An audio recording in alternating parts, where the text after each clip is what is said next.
ऐसे कैसे मेहनत करना छोड़ दूं मेरे दोस्तों। अभी तो एक से एक हेल्पफुल वीडियोस लाना बाकी है क्योंकि हिंदी इलेक्टिव का पेपर अभी बाकी है। नमस्ते दोस्तों, जोहार, मैं अनिमेश सर आप सभी का विशेष यूट्यूब चैनल में हार्दिक स्वागत करता हूं। क्लास 11th के स्टूडेंट्स के डिमांड को देखते हुए उनके एग्जाम के लिए हिंदी इलेक्टिव के चैप्टर 2 के top 25 exam related MCQ type questions लेकर आया हूं दोस्तों, जो आपके एग्जाम के लिए बहुत ही इंपॉर्टेंट क्वेश्चंस है और ये क्वेश्चंस डायरेक्ट आपको एग्जाम में देखने को जरूर मिलेंगे। तो देर किस बात की दोस्तों, जल्दी से इस वीडियो को लाइक करें और सारे दोस्तों भी शेयर कर दें और जो भी स्टूडेंट्स अभी तक इस चैनल से नहीं जुड़े जल्दी से सब्सक्राइब कर लें। तो चलिए दोस्तों बिना देरी वीडियो को शुरू करते हैं। तो देख सकते हैं दोस्तों चैप्टर का पहला क्वेश्चन आप लोग देख सकते हैं क्या लिखा गया है कि दोपहर का भोजन का लेखक कौन है। तो सभी को पता है दोस्तों चैप्टर 2 का नाम है दोपहर का भोजन, इनके लेखक का नाम है दोस्तों अमरकांत। ऑप्शन जो ए है वो करेक्ट आंसर है। चलिए आगे बढ़ते हैं हम लोग क्वेश्चन नंबर 2 की ओर। क्वेश्चन नंबर 2 में क्या पूछा गया है, बहुत ही इंपॉर्टेंट क्वेश्चन है। जिस चैप्टर को देखिएगा उसका लेखक परिचय देखकर जाना है, ठीक है। तो चैप्टर 2 में क्या पूछा गया कि प्रसिद्ध लेखक अमरकांत जी का जन्म कब और कहां हुआ था। तो देखिए दोस्तों क्या लिखा गया है कि प्रसिद्ध लेखक अमरकांत जी का जन्म 1925 में हुआ था। कब हुआ दोस्तों, 1925 में हुआ था। किस राज्य में हुआ था, उत्तर प्रदेश राज्य में हुआ था।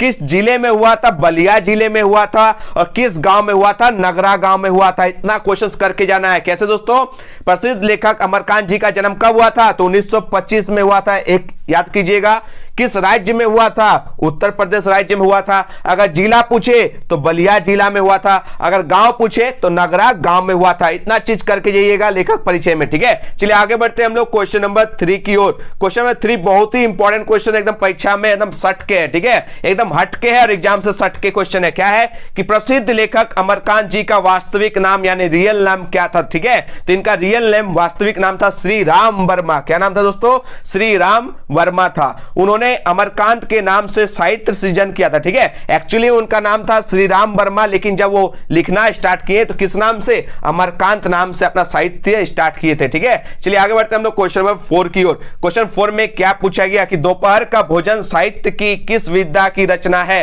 तो ये जो दोपहर का भोजन है दोस्तों ये कहानी है। क्या है दोस्तों, याद करके जाइएगा। ऑप्शन जो सी है वो करेक्ट आंसर है। चलिए आगे बढ़ेंगे हम लोग नेक्स्ट क्वेश्चन की ओर। क्वेश्चन नंबर 5 देख सकते हैं दोस्तों क्या पूछा गया, बहुत ही फेमस क्वेश्चन है कि अमरकांत जी प्रसिद्ध कहानीकार थे किसके, नई कहानी आंदोलन के। इसको करके जाइएगा, नई कहानी आंदोलन के, ठीक है। चलिए एक क्वेश्चन और पूछते हैं हम लोग क्वेश्चन नंबर 6 की ओर। देखिए क्या पूछा गया, बहुत ही इंपॉर्टेंट क्वेश्चन, इस क्वेश्चन को करके जाना है। क्वेश्चन नंबर 6 को एकदम करके जाना है कि दोपहर का भोजन मूलतः किस वर्ग की कहानी है। देखिए उच्च वर्ग मतलब हाई क्लास, मिडिल क्लास से जस्ट ये वाला जो है ये करके जाना कि निम्न मध्यम वर्गीय, ठीक है। कैसे परिवार का दोस्तों, किस वर्ग का कहानी है, ये निम्न मध्यम वर्ग का कहानी है दोपहर का भोजन, ठीक है। चलिए आगे बढ़ते हैं हम लोग क्वेश्चन नंबर 7 की ओर। क्या पूछा गया देख सकते हैं कि दोपहर का भोजन पाठ का मुख्य पात्र कौन है। मुख्य पात्र दैट मींस सेंट्रल कैरेक्टर, इस स्टोरी का इंपॉर्टेंट कैरेक्टर जिसका इर्द गिर्द पूरा स्टोरी घूमती है, ठीक है। तो ये और कोई नहीं दोस्तों, सिद्धेश्वरी। क्या हो जाएगा, ऑप्शन जो आपको डी दिखाई दे रहा है वो करेक्ट आंसर है, ठीक है। एक चीज याद कीजिए दोस्तों, इस कहानी में सिद्धेश्वरी मुख्य नायिका का भूमिका निभा रही है, ठीक है। इनके 3 बेटे हैं और एक पति है, ठीक है, याद रखिएगा। दैट मींस इस चैप्टर में टोटल कैरेक्टर है 5। कितना है, 5 कैरेक्टर, जिसमें पुरुष पात्र है 4, याद रखिएगा। एक उनका पति है और 3 बेटा। दैट मींस पुरुष पात्र अगर आपसे पूछे तो 4 गो पात्र है पुरुष पात्र और एक वन एंड ओनली महिला पात्र है दोस्तों, वो सिद्धेश्वरी है। तो एकमात्र महिला पात्र सिद्धेश्वरी है, ठीक है। यानी अगर पुरुषों की संख्या पूछे तो 4, महिला पात्र पूछे तो वो 1, ठीक है, याद कीजिएगा। चलिए नेक्स्ट क्वेश्चन पूछते हैं हम लोग क्वेश्चन नंबर 8। देख सकते हैं क्या पूछा गया है। क्वेश्चन नंबर 8 में पूछा गया कि दोपहर का भोजन कहानी में मुख्य समस्या क्या है। तो इसमें दिखाया गया दोस्तों बेरोजगारी की समस्या को, ठीक है। इस निम्न मध्यम वर्गीय परिवार में अगर रोजगार नहीं मिलेगा तो बहुत कष्ट होता है, खाने पीने में भी मुश्किलें आ जाती है। इस स्टोरी में दिखाया गया है। तो इसका सबसे बड़ा अगर कोई समस्या है तो वो बेरोजगारी पे दिखाया गया, ठीक है। मुंशी चंद्रिका प्रसाद इधर उधर भटक रहे, उनके बड़े बेटे इधर उधर भटक रहे। स्टोरी में बेरोजगारी यानी रोजगार किसी को नहीं मिल रहा है, ठीक है। पैरागॉन चप्पल पहन के भी जा रहा तो वो भी खत्म हो जा रहा है दोस्तों, ठीक है, लेकिन नौकरी नहीं मिल रहा। इस स्टोरी में बेरोजगारी को दिखाया गया। चलिए आगे बढ़ेंगे हम लोग क्वेश्चन नंबर 9 की ओर। क्वेश्चन 9 में क्या पूछा गया देख सकते हैं कि दोपहर का भोजन कहानी में सिद्धेश्वरी झूठ क्यों बोलती है। देखिए घर चलाने के लिए कभी ना कभी झूठ बोलना पड़ता है।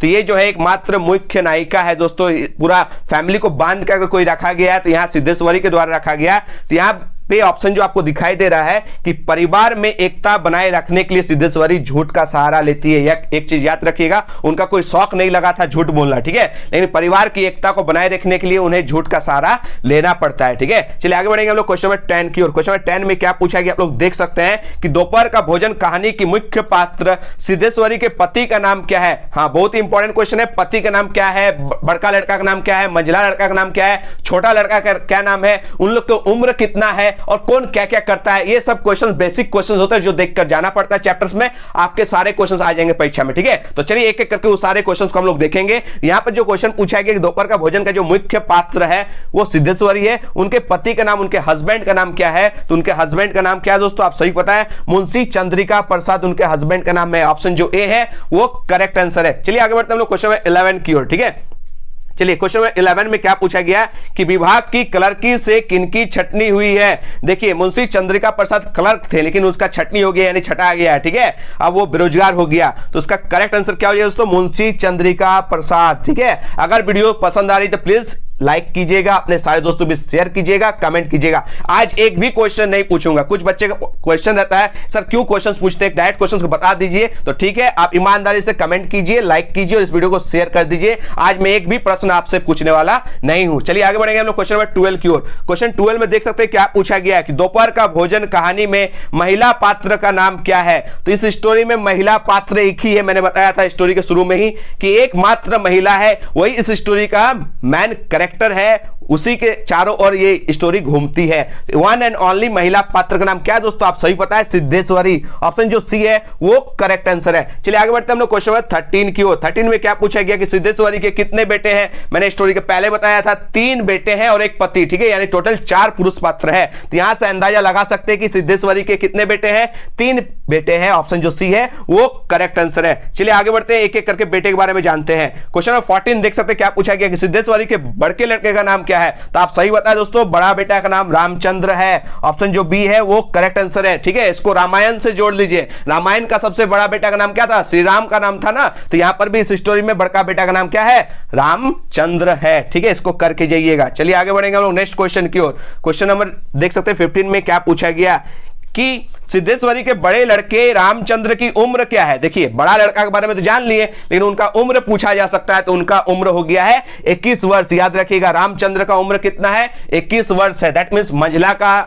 थोड़ा इससे कम होगा और छोटा का बहुत ज्यादा कम होगा, इसको याद करके जाइएगा, ठीक है। तो बड़का लड़का का उम्र कितना है, 21 वर्ष है। एक नोट लिखा हुआ दोस्तों, इसको अच्छे से पढ़ते हैं और आप लोग इसको नोट कर लीजिएगा, ठीक है। यहां से भी क्वेश्चन फंस सकते हैं। क्या लिखा हुआ देख सकते हैं नोट में, ठीक है। उसकी उम्र लगभग 21 वर्ष थी। तो इससे अंदाजा लगा सकते हैं कि रामचंद्र की उम्र कितना था, 21 वर्ष था, ठीक है। वो कैसा था देखने में, उसके बाद लिखा हुआ वो लंबा था, ठीक है, थोड़ा सा दुबला पतला था, रंग उसका गोरा था। याद रखिएगा बड़ी बड़ी आंखें थी और होठों पर झुर्रियां आ गया था, ठीक है। वह एक स्थानीय दैनिक समाचार पत्र के दफ्तर में अपनी तबीयत से प्रूफ रीडरी का काम सीखता है। किसका काम सीखता है, प्रूफ रीडिंग या प्रूफ रीडरी का काम सीखता है। पिछले साल उसने इंटर पास किया है, यानी इसका क्वालिफिकेशन कितना है दोस्तों, ये इंटर पास किए हैं। कब, पिछले साल किए हैं। इस चीज को नोट करके जाइएगा, ठीक है। चलिए आगे बढ़ते हैं हम लोग क्वेश्चन नंबर 16 की ओर। क्वेश्चन 16 देखिए बड़का बेटा हो गया, अब हम लोग मंझला लड़का पे आते हैं। मंझला लड़का का नाम क्या था, वो क्या करता है, उसके बारे में भी हम लोग जानेंगे।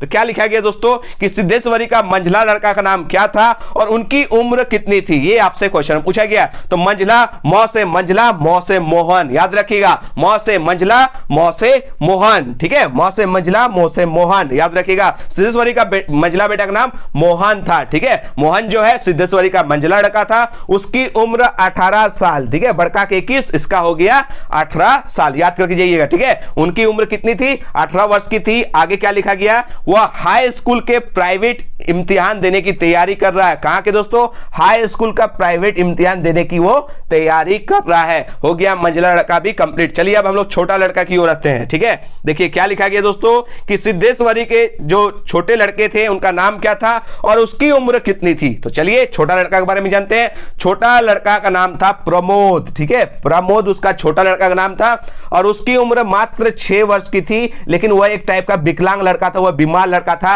हमेशा चारपाई यानी खटिया पर लेटा हुआ रहता था, याद रखिएगा, ठीक है। मक्खी उसके इर्द गिर्द घूमती रहती थी, याद रखिएगा, मक्खी भिनभिनाता था, उस मक्खी को भी वो हटा नहीं सकता था।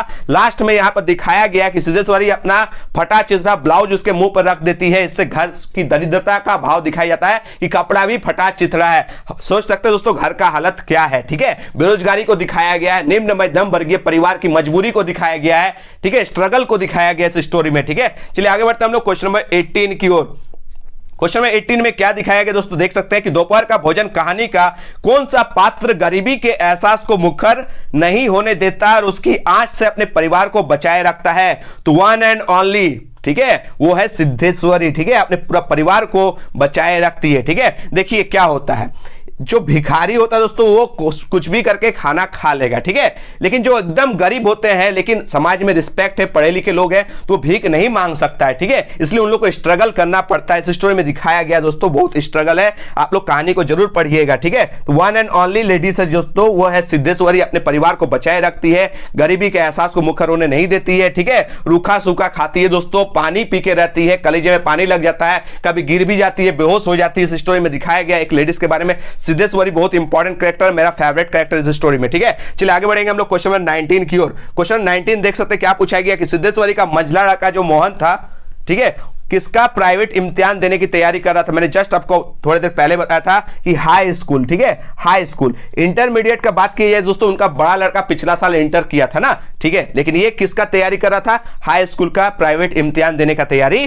कर रहा था। चलिए आगे बढ़ते हैं हम लोग क्वेश्चन नंबर 20 की ओर। क्वेश्चन नंबर 20 में क्या पूछा गया कि सिद्धेश्वरी हाय राम कहकर जमीन पर क्यों लेट गई? तो हाय राम कहकर जमीन पर क्यों लेट गई थी? मैंने बताया था दोस्तों कि सिद्धेश्वरी खाना बना रही थी, ठीक है, और अपने सारे परिवार के आने का इंतजार कर रही थी, ठीक है। तब तक वो क्या करती है, एक लोटा पानी लेकर वो पीने जाती है, उसमें क्या होता है, कलेजे में पानी लग जाता है, वो बेहोश होकर हाय राम कहकर जमीन पर लेट जाती है। तो यहां पर ऑप्शन जो सी है वो करेक्ट आंसर है कि खाली पेट पानी जो है वो कलेजे में लगने के कारण हाय राम कहकर वो क्या जमीन पर लेट जाती है। इसको करके जाइएगा। चलिए आगे बढ़ते हैं हम लोग क्वेश्चन नंबर 21 की ओर। 21 में क्या पूछा गया आप लोग देख सकते हैं, बहुत इंपॉर्टेंट क्वेश्चन है, जैक की तरफ से 2019 में पूछा गया क्वेश्चन है कि घर में मक्खियों का भिनभिनाना पंक्ति से घर की कैसी अवस्था का संकेत मिलता है? तो मैंने जस्ट बताया था दोस्तों, घर में मक्खी भिनभिना, जब उसका बेटा चारपाई में लेटा हुआ रहता है तो उसके इर्द गिर्द मक्खी भिनभिनाता है, बताया था दोस्तों, ये दरिद्रता का संकेत है। किसका संकेत है दोस्तों? दरिद्रता का संकेत है, याद करके जाइएगा, बहुत इंपॉर्टेंट क्वेश्चन है। घर में दरिद्रता का संकेत है मक्खी का भिनभिनाना, ठीक है। चलिए आगे बढ़ते हैं हम लोग क्वेश्चन नंबर 22 की ओर। क्वेश्चन नंबर 22 में क्या पूछा गया कि सिद्धेश्वरी का जो बड़ा लड़का था रामचंद्र स्थानीय दैनिक समाचार पत्र में क्या काम सीख रहा था? जस्ट इसके बारे में बताया दोस्तों, प्रूफ रीडर या प्रूफ रीडिंग का काम सीख रहा था, ठीक है। चलिए आगे बढ़ते हैं हम लोग 23 नंबर क्वेश्चन की ओर। क्वेश्चन नंबर 23 आप लोग क्या देख सकते हैं, क्या पूछा गया? मालूम होता है अब बारिश नहीं होगी, यह बात मुंशी जी से किसने कही? ठीक है, क्या पूछा गया है कि मालूम होता है अब बारिश नहीं होगी, यह बात मुंशी जी से किसने कही है? तो याद रखिएगा सिद्धेश्वरी, ठीक है। ऑप्शन जो सी है वो करेक्ट आंसर है। चलिए नेक्स्ट क्वेश्चन की ओर देखते हैं, क्वेश्चन नंबर 24 की ओर। क्वेश्चन नंबर 24 में क्या पूछा गया कि किसकी लड़की की शादी तय हो गई है? एक स्टोरी में ये थोड़ा सा हटके क्वेश्चन है, ठीक है, इसको करके जाइएगा। एक शादी का बात है दोस्तों, इसको करके जाना है कि किसकी लड़की की शादी तय हो गई है। तो याद रखिए दोस्तों, गंगा शरण बाबू की लड़की की शादी तय हो गई है, ठीक है, थोड़ा सा हटके है ना, गंगा शरण बाबू की शादी जो है दोस्तों, लड़की की शादी तय होगी, इस स्टोरी में बताया गया है। चलिए आज का लास्ट और अंतिम क्वेश्चन देखते हैं, क्वेश्चन नंबर 25। क्या पूछा गया दोस्तों कि मुंशी चंद्रिका प्रसाद की उम्र कितनी थी? देखिए तीनों बेटा का उम्र बता दिए थे, पति का नाम बताए, उम्र बताना भूल गए थे। चलिए लास्ट क्वेश्चन में ऐड कर दिए हैं कि मुंशी चंद्रिका प्रसाद की उम्र कितनी थी, तो पूरा एग्जैक्ट दिया नहीं गया है, लगभग बोला गया है, लगभग 45 वर्ष था, ठीक है, याद करके जाइएगा। ये है दोस्तों मेरा नाम, ठीक है, अनिमेश सर, ठीक है, इंस्टाग्राम आईडी भी अनिमेश सर से ही है, ठीक है। यहां पर आप हमें फॉलो कर सकते हैं, कुछ भी डाउट हो, कुछ भी क्वेश्चन हो, आप डायरेक्ट वहां पर मुझे पूछ सकते हैं, ठीक है। बहुत सारे बच्चे जुड़ गए हैं, क्वेश्चन पूछते हैं, ठीक है। आप लोग भी यहां पर जाके फॉलो कीजिए, कुछ भी डाउट हो पूछ सकते हैं, वीडियो से रिलेटेड भी पूछ सकते हैं, ठीक है। ये था दोस्तों आज का टॉप 25 क्वेश्चन चैप्टर 2 का। कैसा क्वेश्चंस लगा दोस्तों आप कमेंट में जरूर बताइएगा। क्या आप लोग के लिए वीडियो हेल्पफुल साबित हुई कि नहीं, कमेंट में जरूर बताइए, ठीक है। आज आप लोगों को एक भी क्वेश्चन एक्स्ट्रा क्वेश्चन पूछा नहीं गया, सारा क्वेश्चन आप लोगों को करवा दिया गया, ठीक है। और चैप्टर 1 का भी वीडियोस अपलोड हो चुका है, आप लोग प्लेलिस्ट जाइए, आपका हिंदी का प्लेलिस्ट बना दिया गया है, प्लेलिस्ट विजिट कीजिए, चैप्टर 1 भी आपको मिल जाएगा। ये है चैप्टर 2। और आप लोग कितना चाहते हैं कि इस तरह सारे चैप्टर्स धीरे धीरे मैं कंप्लीट करा दूं, नोटिफिकेशन आए या ना आए चैनल पर आप लोग विजिट करते रहिएगा, चैप्टर अपलोड होते रहेगा, ठीक है। आज चैप्टर 3 भी आएगा, 4 भी आएगा, 5 भी आएगा, ठीक है। अपलोड होते रहेगा, आप लोग चैनल पर विजिट कीजिएगा, ठीक है। तो मिलते हैं दोस्तों एक नए वीडियो में। धन्यवाद, जय हिंद, वंदे मातरम।